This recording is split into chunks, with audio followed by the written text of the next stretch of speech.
Mohamed al-Assad, né en 1944 à al-Zenat, près de Haïfa. En 1948, sa famille se réfugie à Basra, Irak. Après des études universitaires à Beyrouth, il émigre au Koweït et travaille dans la presse. Il est notamment chef de la rédaction de la revue Atalia, l'Avant-Garde. Il doit quitter le Koweït lors de la guerre du Golfe, mais y retourne quelques années plus tard. Fondateur d'une maison d'édition pour la jeunesse, il est également l'auteur d'un ouvrage sur la peinture palestinienne. Ses œuvres, J'ai essayé de te dessiner dans le corps de la mer, 1976.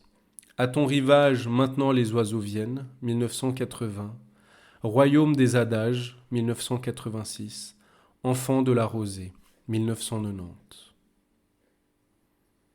Parfois, quand nous écoutons une chanson, nous imaginons que le chanteur psalmodie nos papiers personnels. Parfois, quand nous apprenons un coup d'état, nous imaginons qu'on s'adresse à nous pour que nous sortions et changions. Parfois, quand nous entendons les vagues battre les rochers, nous imaginons que les mers sont encore sur notre planète. Parfois, nous imaginons que nous existons dans le bulletin d'information.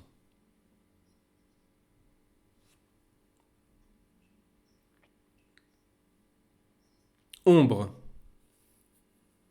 À minuit, la mer reste calme. Quel rivage mérite ces voiles? Tu n'es qu'une ombre qui brûle de l'intérieur.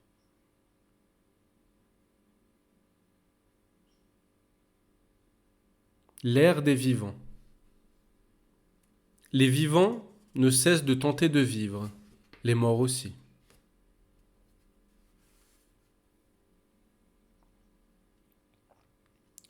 Lis quelque chose sur l'absence. La pluie s'acharne encore, et les poètes maudits rêvent d'une gloire qui ne viendra pas. Quand te réveilleras-tu? Demande le poète. Le temps de l'intimité est passé, et la distance que nous aimons a été domestiquée.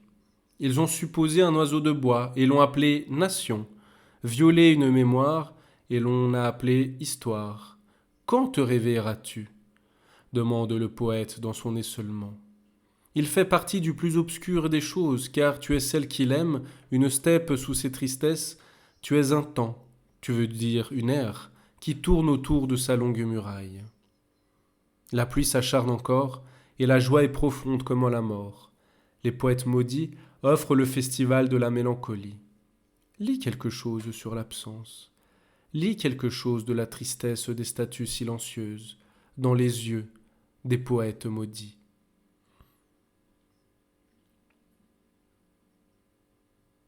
La terre meurt aussi. Avec quelle confiance les étoiles peuvent-elles briller et les arbres nus offrir leur ombre? Avec quelle confiance nos échos peuvent-ils résonner quand nous quittons les rues pour les maisons et que nous fermons les portes en disant « Nos témoins parlent-ils de nous ?» Avec quelle confiance pouvons-nous nous laisser aller à la langue, aux discussions, comme si nous n'étions pas seuls, comme si les autres, les journaux, la télévision, les horaires de l'avion, partageaient notre café?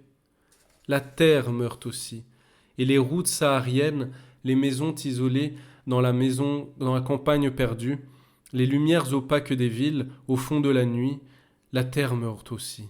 Les diplômes universitaires, le jus de fruits quotidien et la mélancolie du crépuscule. L'inquiétude n'est pas dans l'âme, seulement elle est dans ce calme lisse qui s'entasse sur les bureaux, les meubles, les maisons, les cuillères à café, le berceau paisible de l'enfant au coin de la chambre. Pourquoi nous laisse-t-on soudainement, sans saison, sans cieux, sans mer? Tous déclinent et tombent de nos fenêtres, de nos feuilles, et nos discussions à bateaux rompus. Tous nous quittent, jusqu'à ce que nous revenions seuls, devant les portails des musées, des supermarchés, des portes fermées, tels des trottoirs désertés, avec un peu d'herbe rabougrie, à la fin de l'été. La terre meurt aussi.